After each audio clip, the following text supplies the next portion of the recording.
우리 어린이 그 성가대 한번 성탄절 아니면은 연말 아니면 새해 맞추어서 우리 다락방 찬양을 한번 한 10곡 정도 이렇게 준비해서 발표를 한번 가져보세요. 지금 저는 온네스에다 얘기하는 거예요. 그러면은 그걸 준비하면은 제가 개인적으로 후원을 할 거니까 한번 준비해가지고 이렇게 발표회를 한번 갖도록 그렇게 해보시기 바랍니다. 자, 우리 옆에 계신 분들과 인사합시다. 당신이 치유 서밋의 주역입니다.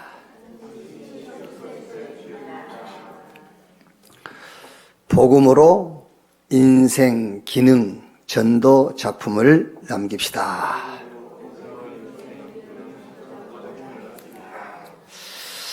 자, 이번 주부터는 디도서입니다.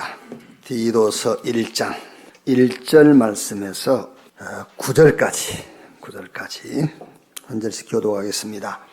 하나님의 종이요 예수 그리스도의 사도인 나 바울이 사도된 것은 하나님이 택하신 자들의 믿음과 경건함에 속한 진리의 지식과 영생의 소망을 위함이라. 이 영생은 거짓이 없으신 하나님이 영원 전부터 약속하신 것인데 자기 때에 자기의 말씀을 전도로 나타내셨으니 이 전도는 우리 구주 하나님이 명령하신 대로 내게 맡기신 것이라.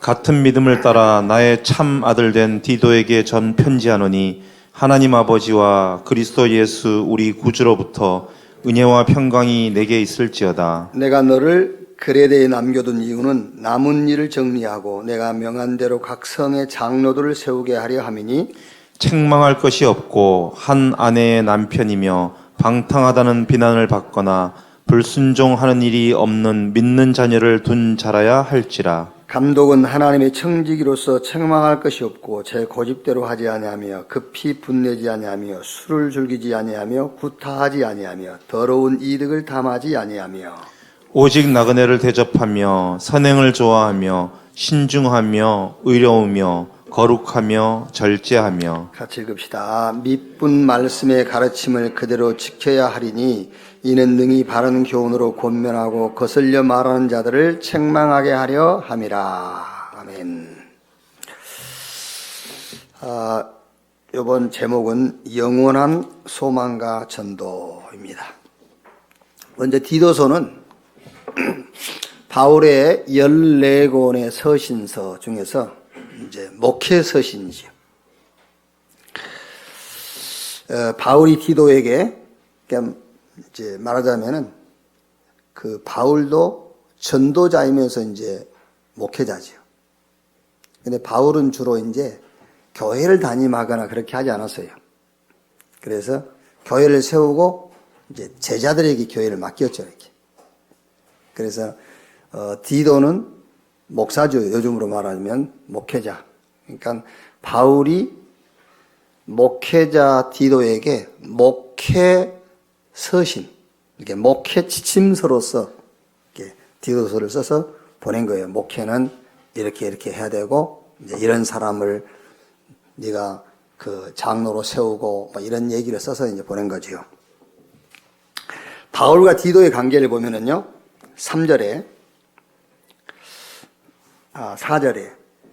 같은 믿음을 따라 나의 참 아들 된 디도에게 편지하노니. 참 아들, 육신으로 낳지 않고 영으로 낳다 그 말이죠. 그게 참 아들. 여러분 자녀도 그냥 여러분들이 육신으로 낳은 건 그냥 자녀. 이렇게 복음 안에서 영적으로 낳은 것은 참 자녀. 참 자녀를 많이 두시기 바랍니다. 이제 바울과 디모데의 관계지요.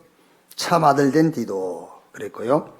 5절에도 내가 너를 그레데에 남겨둔 이유는 남은 일을 정리하고 내가 명한 대로 각 성의 장로들을 세우게 하려 함이라. 가장 중요한 바울이 직접 하고자 하는 그 일을 이렇게 디도에게 이렇게 맡겼죠. 그래서 바울과 이렇게 디도의 관계를 얘기하는 겁니다. 여기서 이제 우리 렘넌트나 여러분 자녀에게 이 서론 부분에서 바울과 디도의 관계에서 좀 전달할 메시지는 멘토에 대한 얘기죠, 이제. 뭐, 멘토에 대한 유래는 잘 알죠? 그리스 신화에 나오는 그 이타카의 왕, 오디세우스라는 영웅, 그 영웅이 이제 트로이 전쟁이라고 알죠. 그 트로이 전쟁에 원정을 나가게 됐죠.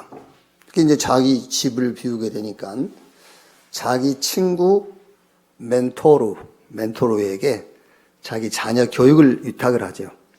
이제 거기서 유래된 그 단어가 멘토라는 단어죠.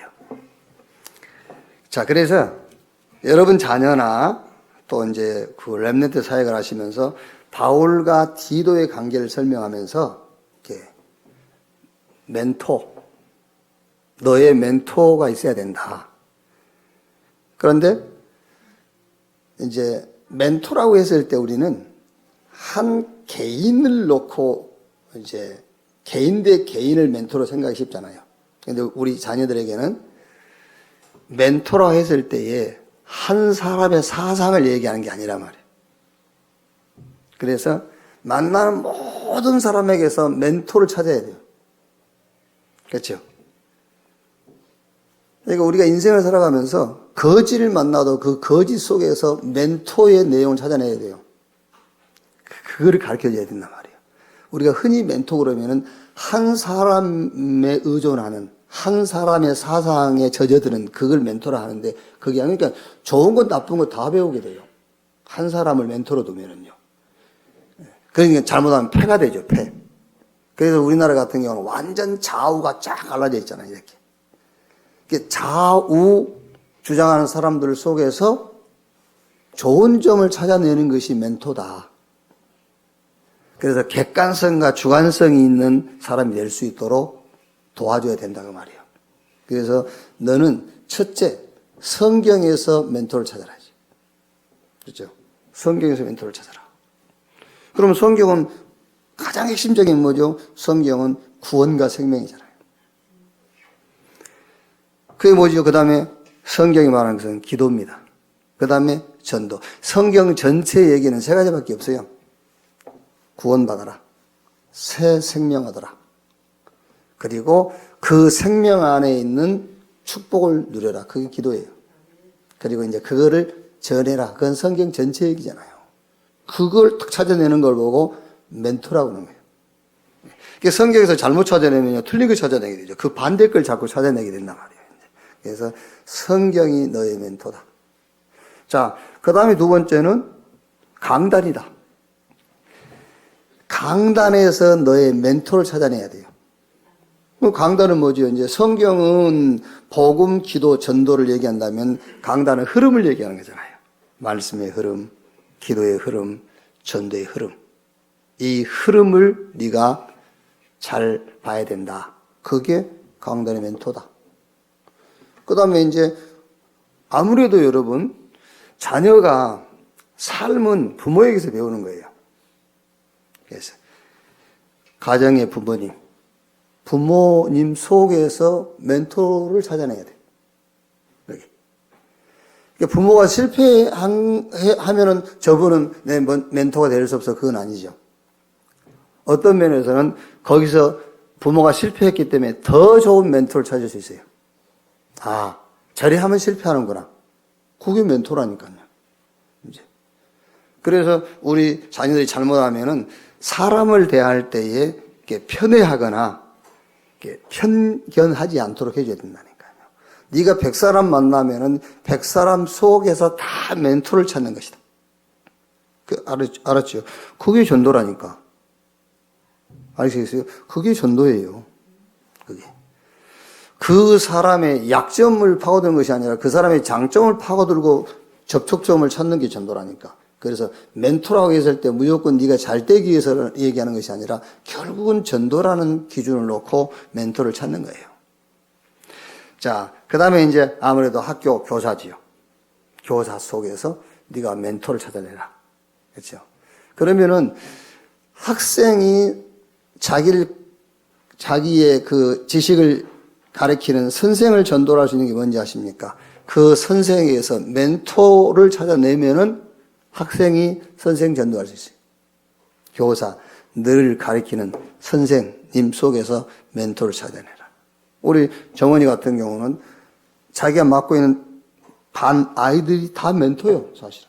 그 무슨 말이냐면, 그 아이들이 장단점을 보는 겁니다. 그게 멘토라니까요. 그럼 얼마나 좋아요. 장점 가지고, 단점 가지고, 복음 전할 수 있으니까요. 이렇게 교사. 그리고 더 나아가서는 친구들. 네. 여기서 서론 부분에서 바울과 디도의 관계, 멘토.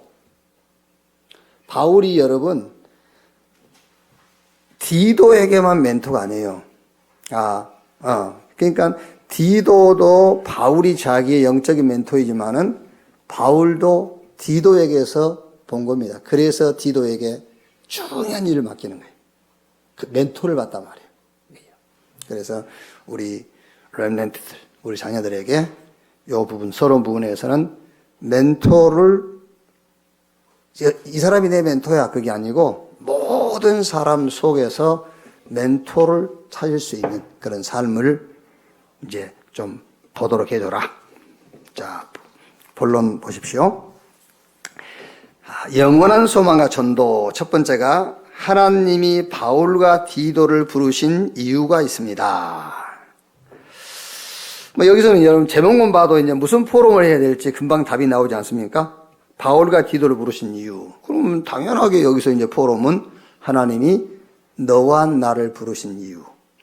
하나님이 너를 부르신 이유. 이게 이제 포럼 내용이 되겠죠. 그래서 하나님이 택하신 자들의 믿음을 굳게 하기 위해서였습니다. 경건함에 속한 진리의 지식을 깨닫는 일을 돕기 위해서입니다. 영원한 소망을 전도를 통해 나타내시기 위한 이에 바울에게 맡기셨습니다. 자, 그럼 여기서 포럼할 때요. 나를 부르신 이유.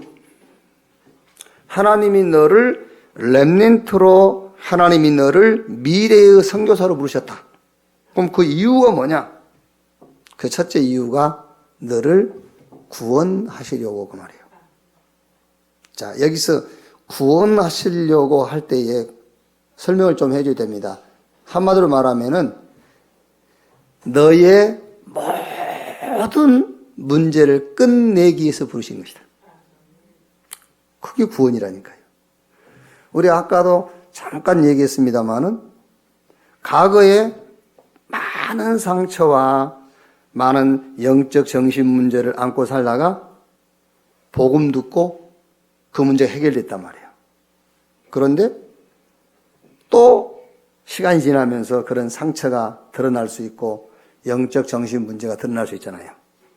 그러면 이제 잘못하면은요, 구원이 이해가 안 되면은 그게 힘들어지는 부분이에요. 그게.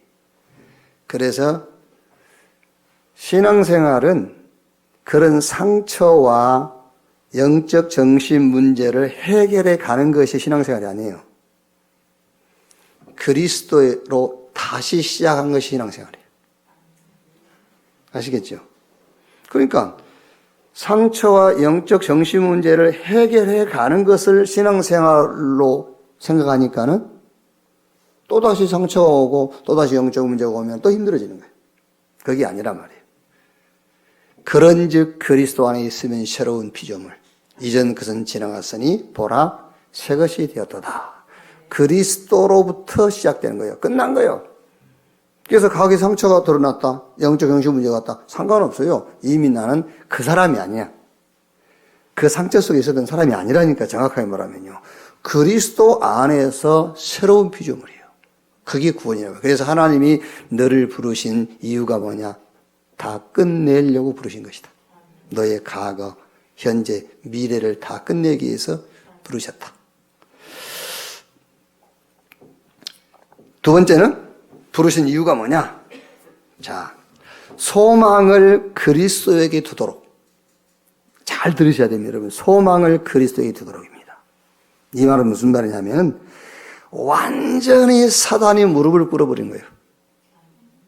우리가 소망을 자꾸 다른 데 두니까는요, 그거를 사단이 이용하는 거예요. 그래서 너를 하나님이 구원하신 이유가 뭐냐? 소망을 그리스도에게 두도록 하게 한 것이다. 나의 소망이 주께 있네 찬양하잖아요. 그리야 사단이 물고 로마서 16장 20절에 평강의 하나님이 속히 사단을 네 발 아래 무릎을 꿇게 할 것이요. 그겁니다. 소망을 그리스도에게 두도록입니다. 자, 그 다음에 세 번째 너를 부르신 이유는 오늘 1장 3절 말씀대로요. 자기 때에 자기의 말씀을 전도로 나타내셨으니 이 전도는 우리 구주 하나님이 명하신 대로 내게 맡기신 것이라. 전도를 놓고 해요. 자, 그런데 전도가 뭔지 아십니까? 하나님의 역사, 그 하나님의 역사가 내 삶에 나타나는 거예요. 그러니까 내 삶이 히스토리가 되도록 하는 겁니다. 그의 얘기가 되는 거예요. 히스토리, 그 하나님. 그러니까 하나님이 나를 부르시고 너를 부르신 세 번째 이유가 뭐냐? 전도가 하나님의 역사가 내 삶 속에 나타나도록. 그게 전도예요. 하나님의 역사. 그러니까 내 삶이 히스토리가 되도록 하는 거예요. 내 삶이 누구 얘기냐면 내 인생 얘기가 아니라니까 그의 얘기가 되는 겁니다. 하나님의 역사 얘기가 내 인생이 되도록 하기 위해서 부르신 거예요. 자, 그러니까 성경에 요셉 보세요. 요셉이 자기 얘기 같죠? 아닙니다. 하나님의 역사 얘기가 요셉 인생이에요. 그게 전도라니까요. 그 어마어마한 거예요. 그걸 놓고 하나님 부르시더란 말이에요. 그게. 성경에 아브라함 얘기가 아브라함 얘기 같습니까? 아닙니다. 아브라함 얘기가 히스토리입니다. 누구의 역사? 하나님의 역사가 아브라함의 인생에 나타나는 거예요. 그게 전도라니까. 그걸 놓고 하나님이 너와 나를 부르신 것이다. 우리 말을 이렇게 쉽게 하지만은요, 이게 나를 부르신 이유를 거기서 발견했다. 어마어마한 거예요. 아, 그랬구나. 그래서 김동훈 목사님 늘 메시지 하실 때 가끔 그 얘기 하지 않습니까?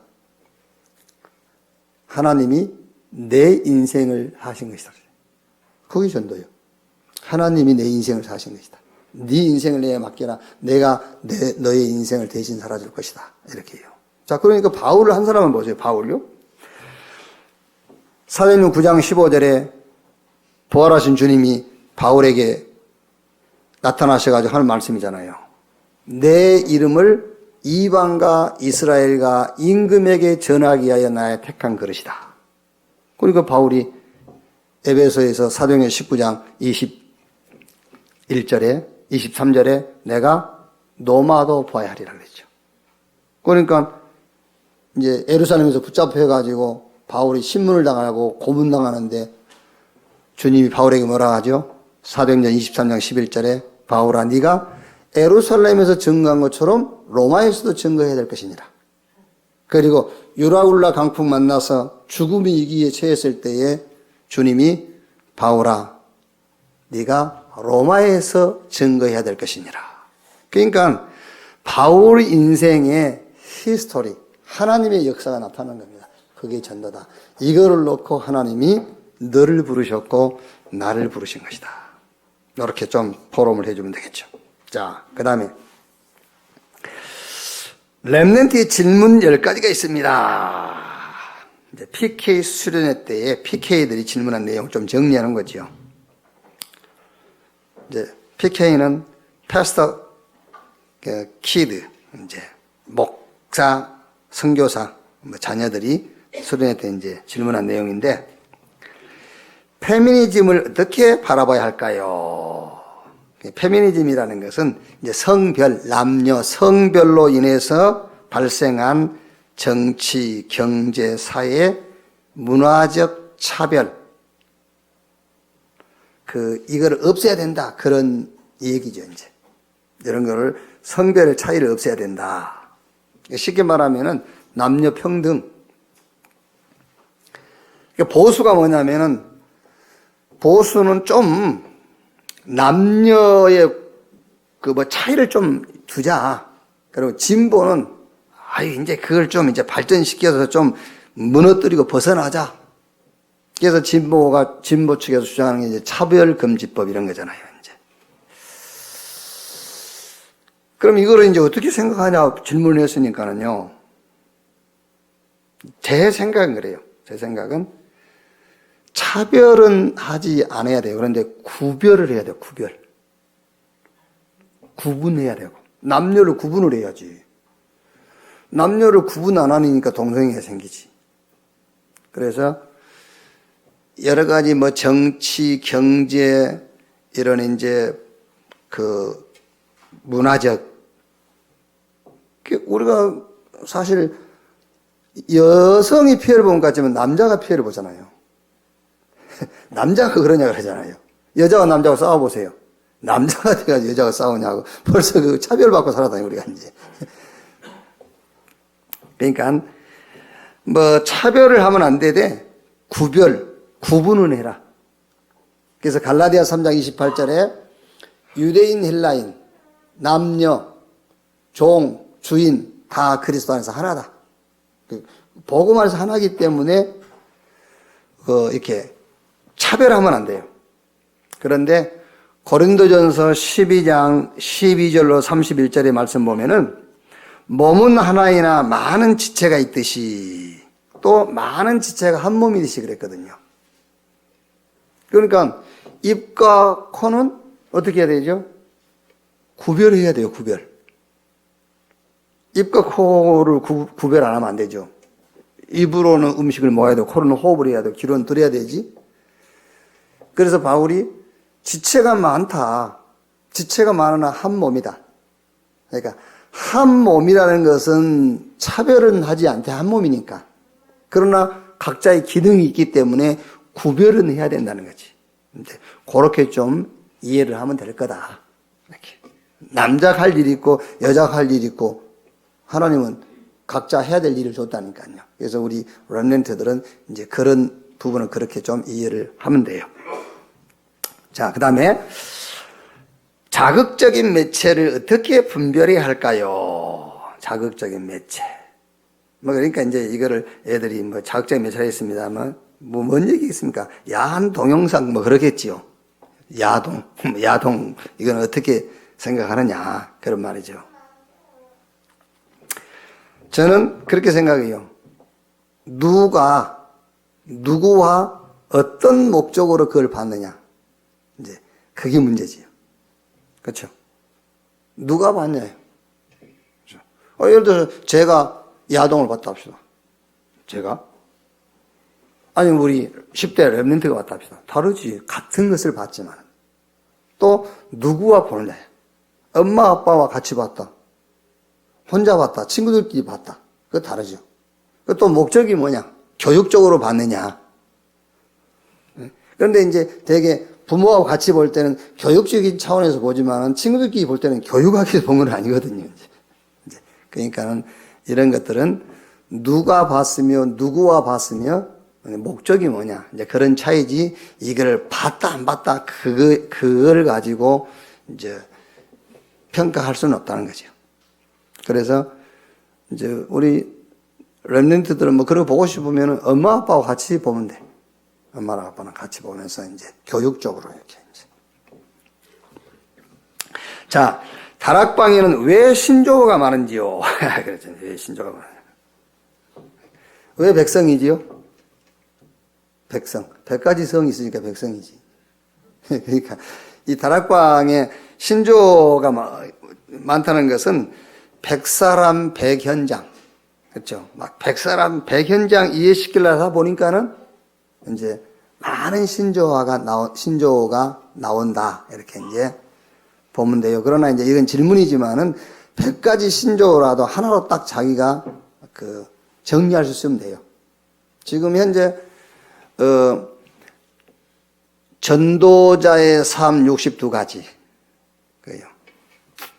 제가 우리 전송도 수련회 때에 3년 전입니까? 3년 전에 주제가 뭐였죠? 이근영 권사님, 3년 전에 주제가 뭐였지? 3년 전에 주제가 62는 1. 62는 1이었어요. 그러니까 62가지 전도의 삶, 그건 하나 복음이다. 그렇게 정리할 수 있어요. 1은 62. 복음 안에서 62가 나간 것이고 62를 정리하면 하나예요, 복음. 우리 렘넌트는 이렇게 정리를 하면 돼. 62가지 신조어 그렇게 생각하면 복잡해요. 62는 1. 그 62가지가 하나야, 하나, 복음. 복음에서 62개가 나간 거예요. 성경 66권을 하면 복잡해요. 성경은 복음 하나를 가지고 66권의 성경이 쓰여진 거란 말이에요. 이렇게 생각하면 되겠죠, 이제. 네 번째. 다락방 전도운동 초창기에 목사님 붙잡으신 선구는 무엇입니까? 유 목사님이 이제 창세기 3장 15절, 출애굽기 3장 18절, 이사야 7장 14절, 마태복음 16장 16절, 이런 이제 선구들을 붙잡으셨죠. 언약이 담긴 이제 말씀을 지금도 마찬가지죠. 그러니까 저는 이제 고린도후서 1장 20절 말씀 보면은 바울이 이런 말씀을 했어요. 하나님의 말씀은 그리스도 안에서 얼마든지 예가 되나니 그러므로 아멘하여 하나님께 영광을 돌리느니라. 저는요, 이 말씀이 하나님의 약속은 어마어마한 거잖아요. 하나님의 약속은요. 하나님의 약속은 우리 수준으로 감당할 수 없는 약속이에요. 우리 보고 세계복음 하라 했잖아요. 가서 모든 족속 제자 삼으라 했잖아요. 어마어마한 거예요. 근데 그거는 우리 보고 하라는 것이 아니라 하나님의 약속이라니까요. 그런데 그 약속이 그리스도 예수 안에서 예가 되는 거예요. 예.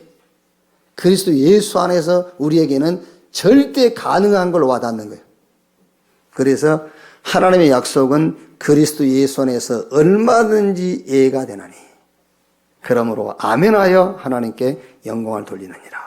그러니까 우리 렘넌트들이요, 내 수준과 내 능력과 맞지 않는, 절대 내 수준과 내 능력, 내 기준에 맞지 않는 그런 언약이 딱 주어졌다. 그걸 가지고 그리스도 안으로 들어가면은 아멘이 돼요. 아멘. 그렇죠. 예가 된다 그 말이에요. 그 다음 5번째. 교단 밖에, 우리 이제 다락방이 말하는 거겠죠. 교단 밖에 이성 친구를 만나도 될까요? 이제 뭐 만나도 되죠. 그런데 복음으로 답이 나지 않았다면은 아무 유익이 없어요. 복음으로 답이 나지 않았다면은 아무 유익이 없어요. 그러면 한번 잘 생각해 보는데 평생 그 사람하고 같이 사는 것이 결혼인데, 그렇죠. 아무 유익이 안 된 사람을 만나서 평생 살면 어떻게 되겠는가, 이제 그것만 생각하면 되지, 이제. 목사님은 첫사랑과 결혼하셨나요? 이거 유 목사님한테 질문한 건데, 그러니까 이제 이성 교제와 결혼의 관계, 유 목사님 그렇게 대답합니다.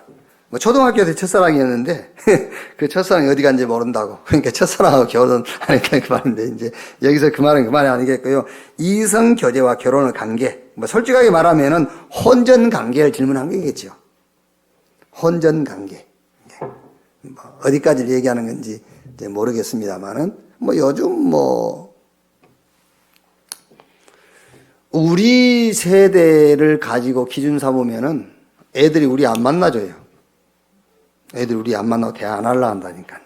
요즘은 뭐 우리가 상상을 초월하더라고요. 우리가 생각하는 그런 상상을 아예 초월했어요. 그러니까 요 질문하는 렘넌트도 그런 부분에 대한 질문이겠죠. 뭐 첫사랑과 결혼했습니까? 그 질문이 아니겠죠, 사실은. 그러니까 혼전 관계를 얘기하겠죠, 이제. 그럼 이런 부분들은 여기서 얘기해 줄 수가 없잖아요. 그죠? 이런 것도 이제 부모님들이, 교사들이, 우리 렘넌트 사역하신 분들이 이제 좀 깊이 이렇게 얘기를 해주면 좋겠죠, 이제. 자, 그 다음에 7번째. 예수님을 믿는데도 자살할 수 있나요? 이런 건 뭐 여러 가지 얘기할 게 없습니다. 이거는 사단의 역사. 자살은 사단의 역사다. 복음 가진 부부가 임신 중에 유산한 아이는 천국에 갈 수 있나요? 이거 PK가 질문한 것 같지가 않았고. 이제 그래도 이제 자기 뭐 현장에서 이제 이런저런 얘기 듣다가 이제 질문한 게겠지요. 예수 믿음으로 천국 간다. 여기서 답은 부부가 임신 중에 유산한 아이는 천국 갈 수 있나? PK 질문인데, 이거는 예수 믿으면 구원받아요. 그렇게 답만 주면 되겠죠. RTC 운동이란 무엇인가요? 뭐 영어 단어로 하면 렘넌트 유니티 트레이닝 센터인데, 렘넌트를 원네스 시키고 훈련을 시키는 이제 장소라는 말인데, 간단하게 얘기하면은 렘넌트 치유입니다.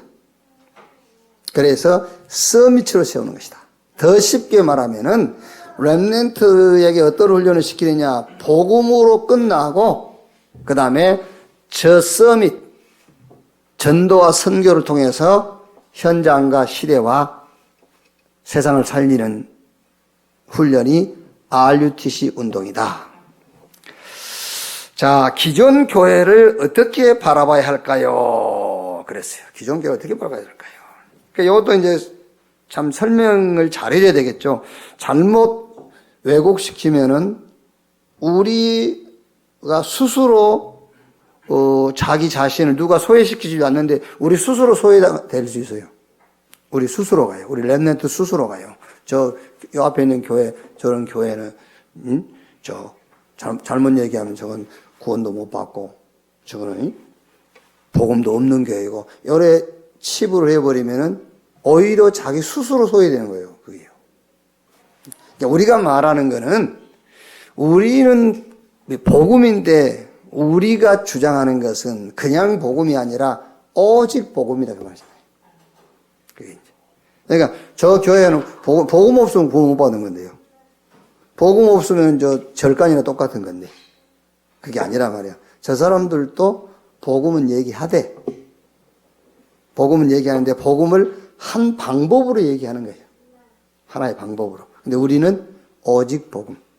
복음에는 방법이 없다. 이제 그 차이다 말이에요. 그래서 기존 교회와 우리 교회와의 차이점은 복음과 오직 복음의 차이다. 이렇게 좀 이해를 할 수 있도록 하면 되겠죠. 자, 포럼해 봅시다 했어요. 그래서 여기서 여러분 이제 10가지 질문에 대한 결론입니다. 지금은 이거 이제 질문이니까 대답을 했습니다만은, 자, 이렇게 결론 내주면 돼요. 성경의 렘넌트들은 질문을 안 했어요. 성경의 렘넌트들은 질문이 필요 없었어요. 왜? 답을 가지고 있는 학생은 질문이 필요 없어요. 그치? 올해 이제 학교에서 이제 기말고사 이래 보면은요, 이렇게 질문하는 학생들이 있어요. 그 학생은 답을 모르고 있단 말이거든요. 그래서 이제 질문한 이유는 약간 힌트를 얻으려고 질문하는 거예요, 사실은. 그게 이제. 그래, 왜 우리 학교 다닐 때도 옛날에는 좀 인쇄가 흐리게 나오고 그랬잖아요. 우리 세대에는요. 그러면은 지금 생각하면은 뻔한 질문을 하는 거예요. 선생님 3번이 잘 안 보이는데요. 그 말은 무슨 말이냐면은 힌트를 좀 얻으려고 질문하는 거잖아요. 이게 답이 없단 말이거든요.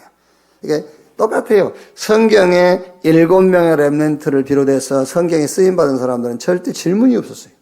답 가지고 있으니까. 그래서 이 10가지 질문, 중요한 질문을 했는데, 우리 렘넌트도 답을 가지고 있으면은 인생 살면서 질문이 필요 없다. 응용은 가능해요. 답이 있기 때문에. 그러나 질문이 필요 없다. 자, 그래서 이제 답을 딱 갖고 있어야 됩니다. 뭐냐? 그 첫째가 서밋 자리에 있으면 돼요. 영적 서밋. 창세기 41장 38절에 바로의 애굽의 왕 바로가 요셉에게 하는 말 있잖아요. 41장, 창세기 41장 38절에 여호와의 신에 이렇게 감동된 자를 우리가 어디서 또 만날 수 있겠냐 그랬어요. 그런데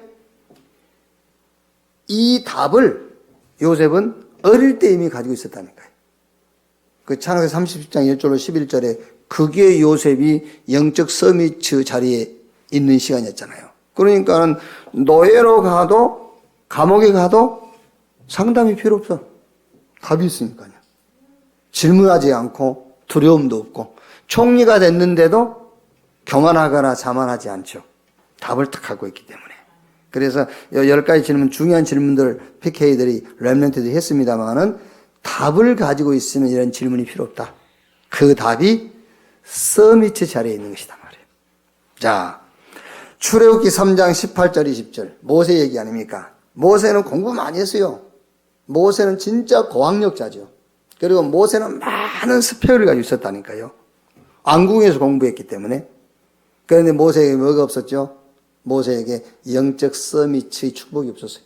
그래서 80살에 모세가 이제 이 축복을 깨달은 겁니다. 그래가지고 늦은 나이 80살에 출애굽의 이제 리더가 되게 되죠. 자, 사무엘상 3장 1절로 18절 사무엘입니다. 사무엘은 어릴 때부터 언약궤 옆에서 생활하면서 하나님의 음성 듣고요. 그래서 사무엘 입에서 나오는 말이 하나도 땅에 떨어지지 아니했다. 사무엘상 16장 13절 누굽니까? 다윗. 사무엘이 다윗 머리 위에 기름 부은 그날로부터 여호와의 신이 다윗에게 충만히 임하는지라. 그랬더니 다윗이 수금을 켜고 찬양하니까 사울 왕에부터 악신이 떠나가고요. 사울 군대는 다 두려워 벌벌 떨고 있는데 목동 다윗이 그 골리앗 앞에 서는 겁니다. 너는 칼과 창과 단창 가지고 나오지만 나는 네가 모욕하는 만군의 여호와의 이름으로 간다. 그러니까 많은 질문이 필요한 시대죠. 그런데 성경의 렘넌트는 질문이 필요 없었다. 왜? 답 가지고 있으니까. 그 답이 뭐냐? 영적 서밋 자리에 있었어요. 그게 답이요. 특히 바울이 디모데에게 내 아들아 그러므로 그리스도 예수 안에 있는 은혜 속에서 강해라 그랬어요. 그 말이 무슨 말입니까? 그 전에 아주 말하자면요 복잡한 얘기를 한 거예요. 이 세상 복잡한 거. 그래서 그리스도 예수 안에 있는 은혜 속에서 강해라. 답 가지고 있으면은 문제가 되지 않는다는 말이에요. 자, 그러면 이 영적 서밋의 배경, 원인을 알아야 돼요. 영적 서밋의 원인, 배경. 그게 절대 불가능과 저 갈보리산 언약이에요. 절대 불가능과 갈보리산 언약. 지금 우리 이제 렘넌트들은요, 물론 우리가 뭐 좀 몸이 아프면은 활동하기가 불편할 수도 있고 또 돈이 필요한 만큼 없을 때에는 조금 아무래도 뭐 생활하기 어렵겠죠. 그런데 우리 렘넌트는 우리 인간에게 있어서 절대 불가능한 문제는 지구상에 존재하고 있는 한 사람이라도 할 수 있는 것이라면 그건 절대 불가능한 것이 아니라 한 사람이라도 할 수 있는 것이라면요. 아담으로부터 예수 그리스도 재림할 때까지 이 땅에 살고 있고 살다 간 사람 가운데서 단 한 명이라도 할 수 없는 그것이 절대 불가능한 것이란 말이에요. 그래서 어떤 것도 문제가 안 된다. 딱 하나만 문제가 되는 겁니다. 그게 뭐냐?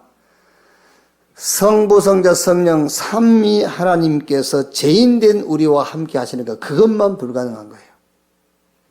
아시겠죠? 그거 하나만 불가능한 겁니다. 모든 건 다 가능한 거예요. 내가 못한다고 해서 불가능한 게 아니란 말이에요. 내가 아니라도 어떤 한 사람이도 할 수 있는 것이라면 불가능한 게 아니에요. 아무도 인간의 모습을 입고 온 사람들 중에서 단 한 명도 할 수 없는 게 있어요. 그게 하나님이 죄인된 인간과 함께 하는 거예요. 그거는 하나님만 할 수 있어요. 그래서 지금 영적 서밋 자리에 있어라 했는데 영적 서밋 자리에 있는 사람들은 질문이 필요 없었다니까. 그럼 영적 서밋 자리에 있어야 될 원인과 배경을 얘기하는 거예요. 이 영적 서밋이 아니면 안 된다는 원인을 얘기하는 겁니다. 절대 불가능과 저 갈보리산 언약. 그리스도께서 내가 다 끝냈다. 이 응답 받으면 질문이 필요 없어요. 이 응답 받으면은요. 자, 그 다음에 현장과 감람산 언약이에요. 현장 하면 문제 있잖아요. 그리스도가 끝냈는데, 십자가에 끝냈는데 현장은 문제 있어요. 그거를 놓고 예수님께서 감람산에서 40일 동안 하나님의 나라의 일을 말씀하시니라 그랬어요. 그렇죠? 그리스도께서 끝냈는데 남아있다. 그건 어떤 면에서는요, 남아있는 게 아닙니다. 필요한 응답이에요. 하나님의 나라. 하나님께서 하나님의 일을 하시려고 남겨놓은 거예요. 아시겠죠? 하나님 나라의 일을. 왜 로마의 힘, 저 유대교의 핍박을 남겨놓았느냐? 그거를 이용해서 하나님께서 하나님의 일을 하시려고. 그게 하나님 나라의 일을 40일 동안 말씀하시니라. 왜 그리스도께서 끝냈는데 내 영적 문제가 남아있느냐? 그걸 가지고 하나님의 나라의 일, 하나님의 일을 하시려고 하는 거예요. 이걸 알았다. 천년응답이. 아시겠죠?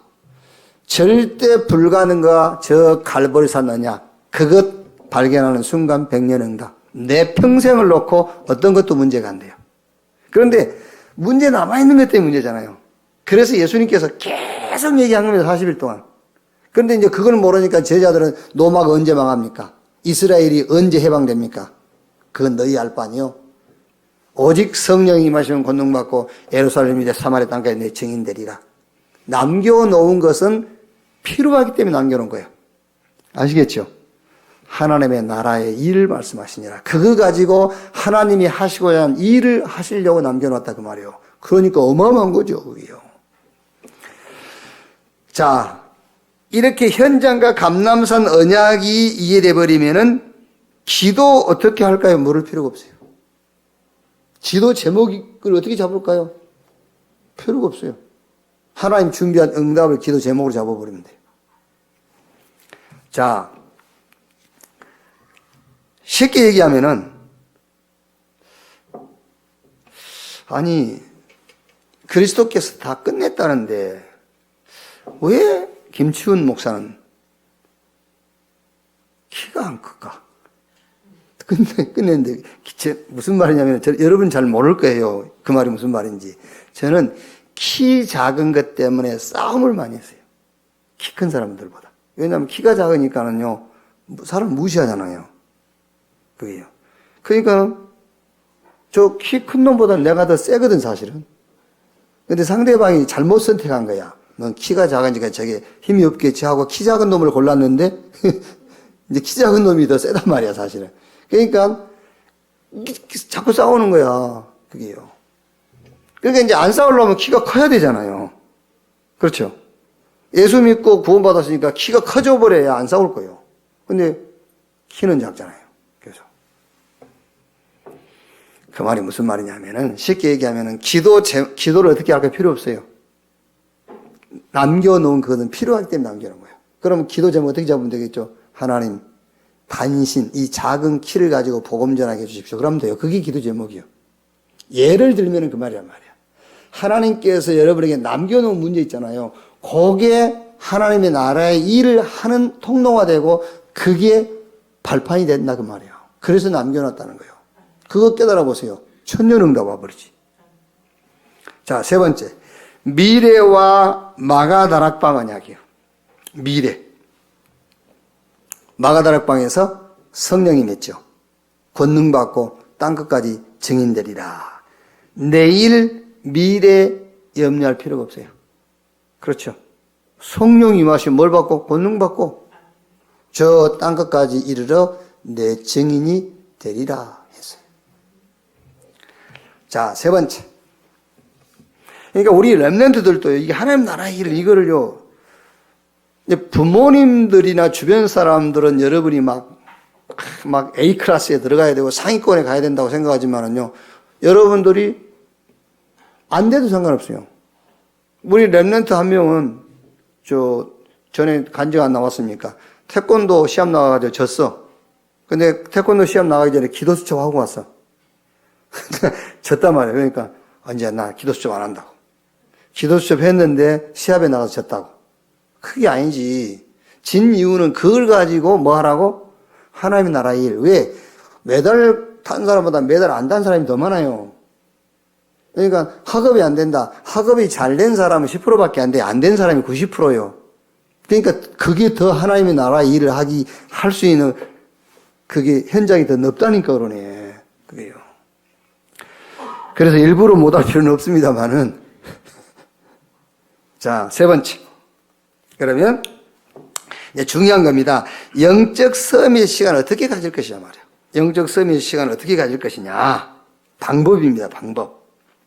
자, 다윗이 제일 묵상을 잘했죠. 다윗이요. 그래서 다윗 시편 1편 1절에서 6절에 복 있는 사람은 악인에게 죄인의 길 오만한 자가 자리에 앉지 않고 오직 여호와의 율법을 주야로 묵상한다. 그러세요. 자, 이게 말씀을 깊이 읽고 듣고 녹취도 하고요. 암송도 하고. 그런데 말씀을 깊이 묵상한다는 말이 뭐냐고 말이에요. 깊이. 그게 복음이 보여요. 말씀 속에서. 깊이 묵상한다는 말은 다른 말로 하면 복음이 보일 때까지인데 복음이 보여. 그게 영적 힘이에요. 자, 그 다음에 말씀을 깊이 묵상한다는 말은 그 말씀 속에서 응답이 보여요.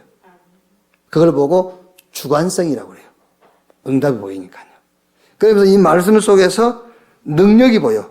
객관성이.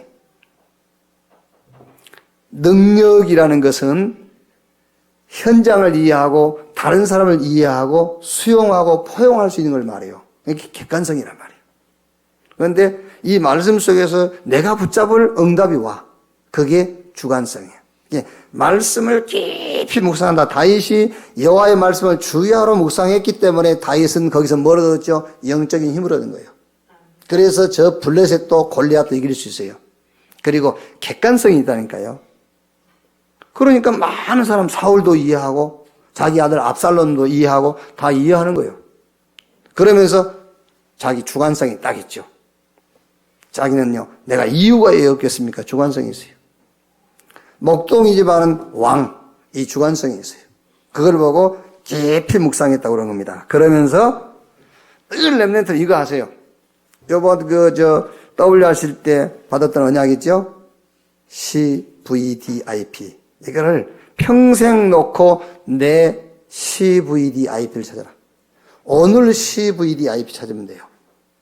그렇죠? 그리고 어떤 사건이 나타 그 사건 속에서 CVDIP 찾아라. 그러면은 질문 없어져 버려요. 갈등도 없어져 버려요. 그게 묵상입니다. 깊은 묵상. 그러면 반드시 나와요.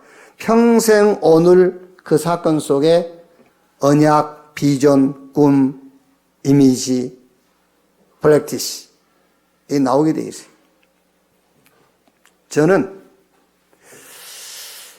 다른 것이 필요하다고 자꾸 생각을 했어요. 다른 것이 필요하다. 그래서 사실은 제가 일찍 결혼했거든요. 일찍 결혼한 것도 다른 것이 필요하다는 생각 속에서 결혼도 일찍 한 거예요. 다른 것이 필요하다. 그 많은 것 중에서요. 그런데 나중에 알고 보니까는 복음이 필요한 거예요. 다른 것이 필요한 게 아니에요. 자꾸 다른 것이 필요하다 생각하기 때문에 실수도 하고 그러는 거예요. 그런데 알고 보니까 그게 아니에요. 복음이 필요한 거예요. 그게 커버런트, 언약이요. 자, 그런데 이제 살면서 가면 갈수록요, 뭐가 생기냐면요, 복음이 필요한 게 아니다. 복음만 필요하다. 그게 이제 비전이 된 겁니다. 복음만 필요하다. 자, 그러다 보니까 이제 내 꿈은 뭐겠죠? 꿈. 어릴 때 꿈은 군인이었다니까요. 그래가지고 국민학교 때 우리 그 작은아버지가 직업군인이었단 말이에요. 작은아버지 이제 그때는 막 좀 허술했지 않습니까? 그러니까 막 군복 막 이런 게 막 검 이런 게 집에 많이 있어서요. 작은아버지가 휴가 나오실 때 막 군복도 가져오고 막 검 같은 것도 가져오고 그랬거든. 총만 안 가져왔지. 예, 이제. 그러니까 집에 군복이 있었다니까요. 그래서 나 군복 입고 다녔어요. 군인 된다고. 군복 입고 다니고 혼자 막 군인 행세하고 그랬다니까. 그게요. 그때 꿈은. 근데 지금 꿈은 그게 아닙니다. 이제 지금 드림은 복음 제자. 내 꿈이요. 드림. 복음 제자. 자, 그러니까 이제 복음만 전하는 복음 제자, 비전과 드림, 이 꿈을 이루는 방법이 뭐냐 그 말이야. 그 방법. 그게 이미지란 말이에요. 그게 뭐냐? 자아 개발이 아니에요.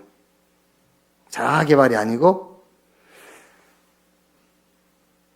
그리스도 안에서 하나님이 내게 주신 축복을 찾아내 가지고 24 하는 거예요. 서밋 24. 자아 개발이 아닙니다. 그래서 우리 렘넌트들은 오해하지 말기를 바라고요. 그래서 저는 책 안 읽어요. 오해하면 절대 안 돼. 너는 책 많이 읽어야 되는데 나는 책 안 읽어. 왜 책 읽다가 내 자아 개발 될까 봐.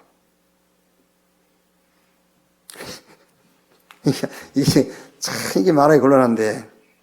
그래서 우리 교회 제 강단 듣는 분들은요, 여러 가지 잘 생각을 해야 돼요. 저는 진짜 책 안 읽습니다. 성경 읽습니다. 왜냐하면 책 읽다가 자아 개발할까봐. 지금 시중에 나와 있는 책들은 전부 자기 개발이에요. 늘 개발해야 하거든요. 나는 그걸 읽어서 미혹받지는 않습니다만은 자아 개발이 아닙니다. 내 이미지는. 비전을 이루고 꿈을 이루는 나의 방법. 서밋 24입니다. 그리스도 안에서 하나님이 내게 주신 축복을 찾아내가지고 그것을 24 하는 것이 나의 이미지예요. 아시겠죠? 그러면은 25시간표겠죠. 하나님의 능력. 자, 그리고 마지막 뭐죠? 플렉티시. 실천. 오늘의 실천은 뭐냐? 메시지를 찾는 것이다.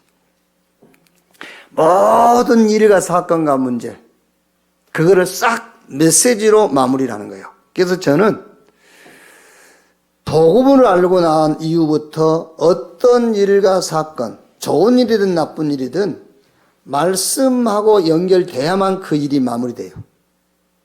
설령 안 좋은 일이 덮어졌다 할지라도 저는 거기서 메시지를 찾아내야만 그게 끝납니다.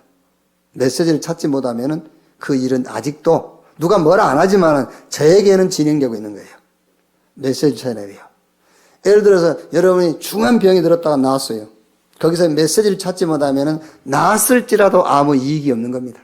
돈은 돈대로 들어갔을 거고 병 고치느라고. 그렇죠. 주변 사람들은 힘들었을 것이고 그것만 남는 것이지. 거기서 메시지를 찾아야 해요. 그래야 그 일이 마무리가 되는 겁니다. 그걸 보고 플렉티시. 실천입니다. 이게. 그래서 우리 렘넌트 여러분들이 깊은 묵상입니다. 깊은 묵상이 뭐냐? 복음이 탁 보입니다. 그러면 영적 힘이 생겨요. 응답이 보여요. 그게 뭐지요? 내 주관성. 능력이 보입니다. 그러니까 객관성. 모든 사람을 수용할 수 있어요.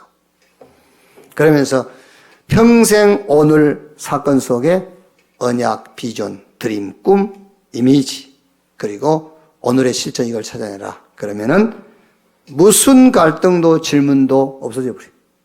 이렇게. 그래서 성경의 7명의 렘넌트처럼 이 시대에 정말 우리가 연초에 받은 말씀처럼 치유 서밋처럼 세워지는 그런 우리 렘넌트, 또 그런 배경 되기를 주님의 이름으로 축원합니다. 기도하겠습니다. 합심해서 기도합시다. 오늘 말씀 생각하시면서 기도하시고, 오늘은 성찬주일입니다. 성찬을 대하기 위해서 합심해서 기도하겠습니다. 하나님 감사합니다. 말씀 주신 것 감사합니다. 오늘 말씀을 받고 기도합니다. 오늘 받은 말씀들이 우리의 영혼을 치유하고 생각과 마음과 삶을 치유하는 말씀이 되게 하여 주시옵소서. 오늘은 특히 바울과 디도의 관계 속에서 우리 렘넌트가 붙잡을 멘토에 대한 말씀을 나눴습니다. 모든 범사 속에 우리 후대들이 멘토를 보고 만나고 찾을 수 있도록 축복해 주시옵소서. 하나님이 우리 렘넌트를 부르신 이유를 알게 하시고, 많은 질문과 또 문제가 있겠지만은 정말 서밋의 자리에서 서밋의 시간을 갖게 하사 어떤 것도 문제가 되지 않고 질문이 필요 없을 만큼 우리 렘넌트를 세워주시고 축복해 주옵소서. 오늘 또 성찬에 참여하기를 원합니다. 성찬의 은혜와 축복이 오늘 성찬을 대하는 모든 각 사람에게 임하는 은혜를 주시옵소서. 그리스도 이신 예수님의 이름으로 기도하옵나이다.